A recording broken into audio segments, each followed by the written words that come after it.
Hi friends, ఒకవేళ చనిపోతే ఎప్పటికీ మళ్ళీ మీరు ఈ భూమిపైకి తిరిగి రావాలనుకుంటున్నారు? మీరు విన్నది నిజమే. అదేదో నేను చెబుతున్న విషయం కాదు, ఇది సైంటిస్టులు చెబుతున్నారు.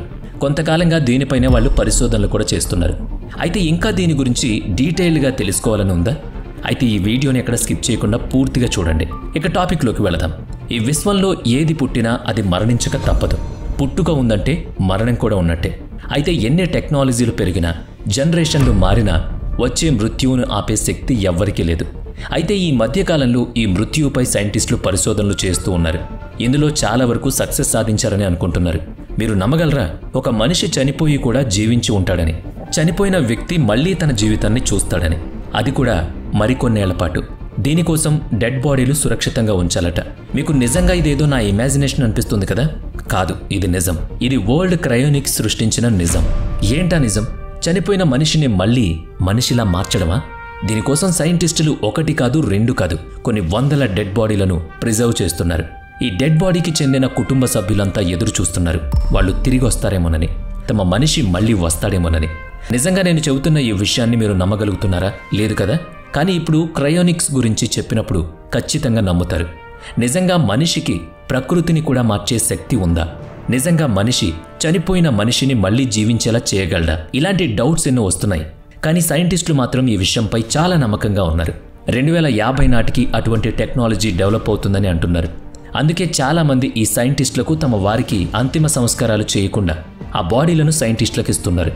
నిజంగా అప్పటికల్లా ఈ టెక్నాలజీ రానుందని కూడా సైంటిస్టులు బలంగా నమ్ముతున్నారు కూడా. క్రయోనిక్స్ మృత్యువును జయించేలా చేసేది. ఇది ఈ ప్రక్రియలో కీలకం.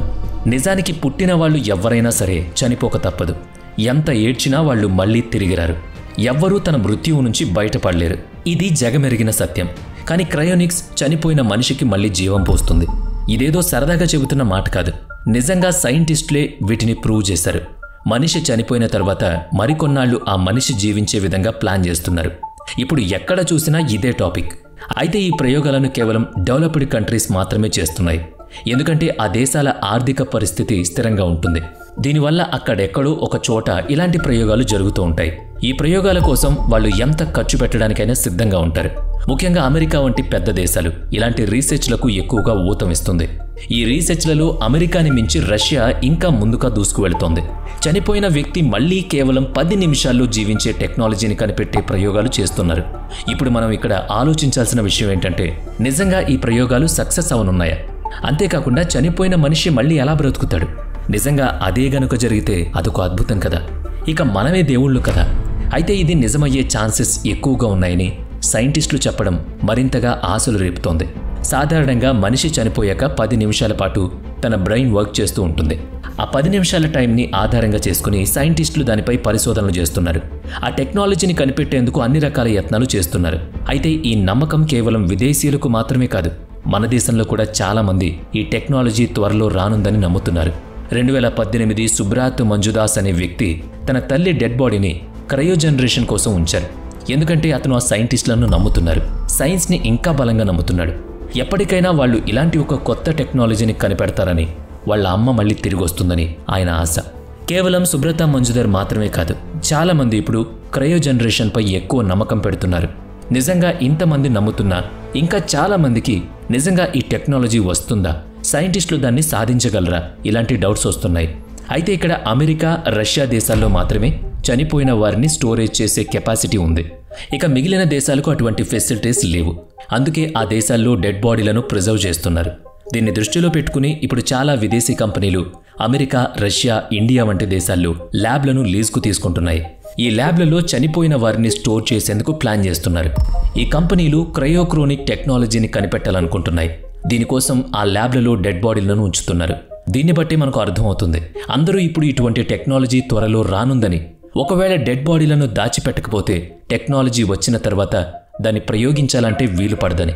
అందుకే డెడ్ బాడీలను క్రయోజనరేషన్ కోసం స్టోర్ చేస్తున్నారు. అయితే ఒకవేళ నిజంగా ఈ టెక్నాలజీ వస్తే ఏ డెడ్ బాడీలపై ప్రయోగించాలనే రూల్స్ కూడా వస్తాయి. అందులో మొదటిది, చనిపోయిన వ్యక్తి బ్రెయిన్ డెడ్తో చనిపోకూడదు. సాధారణంగా చావు అనేది 2 రకాలుగా ఉంటుంది. ఒకటి బయోలాజికల్ డెత్. ఇది నార్మల్గా ఉంటుంది, హార్ట్ ఆగిపోతుంది, కానీ మరో 10 నిమిషాల పాటు ఆ బ్రెయిన్ పనిచేస్తుంది. రెండోది బ్రెయిన్ డెడ్. ముందుగా బ్రెయిన్ ఆగిపోతుంది, దీంతో శరీరం అంతా పనికి రాకుండా పోతుంది. ఇలాంటి కేసుల్లో ఎవ్వరూ ఏం చేయలేరు. ఒకవేళ ఫ్యూచర్లో వచ్చే క్రయో టెక్నాలజీ కూడా దీన్ని ఏం మార్చలేదు. మనం సాధారణంగా చూస్తూ ఉంటాం కదా, బ్రెయిన్ స్ట్రోక్ వచ్చిన వాళ్లకు ప్రాణం ఉంటుంది కానీ స్పృహ ఉండదు. అందుకే స్పృహ లేనప్పుడు డాక్టర్లు ఇక ఎటువంటి ట్రీట్మెంట్ చేయలేరు. దానికి ఆ శరీరం కూడా సహకరించదు. అలాగే భవిష్యత్తులో వస్తుందనుకునే క్రయో టెక్నాలజీ కూడా ఇలా బ్రెయిన్ డెత్తో చనిపోయిన వాళ్ళని ఏం బ్రతికించలేదు. ఇదిలా ఉంటే ఇప్పుడు విదేశీ సైంటిస్టులు పక్షులు, జంతువులపై ఈ ప్రయోగాలు చేస్తున్నారట. ముందుగా వాటిపై చేసిన ప్రయోగాలు సక్సెస్ అయితే అప్పుడు డెడ్ బాడీలపై చేస్తారు. అయితే ఇందుకోసం స్టోరేజ్ కెపాసిటీని పెంచేందుకు చూస్తున్నారు. ఎందుకంటే ఒక డెడ్ బాడీ కొన్నాళ్ల పాటు ఉండాలంటే, అది కూడా చనిపోయిన స్టేజ్లో ఉన్నట్టే ఉండాలంటే దానికి ప్రత్యేక సిస్టమ్స్ అవసరం. ఈ ప్రత్యేక సిస్టమ్స్ ఉంటేనే వాటిని భద్రంగా దాచగలం. ఒక డిఫరెంట్ టెంపరేచర్లో ఆ బాడీలను సేవ్ చేయాలి. అలాగే ఎటువంటి జబ్బులు వచ్చి చనిపోయిన వ్యక్తులపై కూడా ఈ వచ్చే టెక్నాలజీ పనిచేయదు. మొత్తంగా సైంటిస్టులు చెబుతుంది ఏంటి అంటే, చనిపోయిన వ్యక్తికి సంబంధించి అన్ని అవయవాలు, అలాగే ముఖ్యంగా బ్రెయిన్ పాడైపోకుండా ఉండాలని. ఇలా పాడవకుండా ఉన్న శరీరాలను క్రయో ప్రిజర్వేషన్లో ఉంచి వాటిపై కొత్త టెక్నాలజీని ప్రయోగిస్తే ప్రయోజనం ఉంటుందని సైంటిస్టులు చెబుతున్నారు. అంటే ఇక్కడ మనకు అర్థమయ్యేది ఏంటంటే, ఈ క్రయో ప్రిజర్వేషన్ టైంలో బ్రెయిన్ పూర్తిగా డెడ్ కాకుండా ఉంచగలుగుతారని. ఇక్కడ ఇంకొక ఇంట్రెస్టింగ్ విషయం ఏంటంటే, ఈ ప్రయోగంలో చనిపోయిన వాళ్లకు కొత్త శరీరం దొరుకుతుంది. బ్రెయిన్, ఆలోచనలు అన్నీ అతనివే ఉంటాయి కానీ బాడీ మాత్రం వేరే వాళ్ళది ఉంటుంది. నిజంగా వింటుంటేనే చాలా ఆశ్చర్యంగా ఉంది కదా. కానీ ఇది జరుగుతోందని సైంటిస్టులు అంటున్నారు. ఈ విషయం వింటుంటే మనం నమ్మలేకపోతున్నాం. ఒక రకంగా భయం కూడా వేస్తుంది కదా, అభద్రతా భావం వస్తుంది. ఇలా వాళ్ళ బాడీస్ రిజర్వ్ చేసుకునే వాళ్ళ లిస్టులో ఫేమస్, అలాగే గొప్ప మోడల్ నటి ప్యారిస్ టిల్లర్ కూడా ఉంది. ఈమెనే కాదు, రిజర్వ్ చేసుకున్న వాళ్ళ సంఖ్య రోజుకు పెరుగుతోంది. వీళ్లలో పెద్ద వ్యాపారస్తులు, మోడల్స్, నటులు ఎక్కువగా ఉన్నారు. ఈ క్రయో ప్రిజర్వేషన్ అనేది ఏదో ఫ్రీగా దొరికే అవకాశం కాదు. చాలా డబ్బు దానికి ఖర్చు పెట్టాలి. ఇక మామూలు మనుషులకైతే అది కుదరని పని. ఏదేమైనా ఆ టెక్నాలజీ వస్తుందో లేదో మనకు తెలియదు కానీ ఉన్నంతకాలం మాత్రం హాయిగా బ్రతికేస్తే మన కర్మలు బాగుంటే తదుపరి జన్మ మనకు దొరికి తీరుతుంది. వీడియో నచ్చితే లైక్ చేయండి, షేర్ చేయండి. ఇప్పటి వరకు మన ఛానల్ని సబ్స్క్రైబ్ చేయనట్లయితే ఇప్పుడే సబ్స్క్రైబ్ చేసుకుని పక్కనే ఉన్న బెల్ ఐకాన్పై క్లిక్ చేయండి. నెక్స్ట్ వీడియోలో మళ్ళీ కలుద్దాం. Thanks for watching.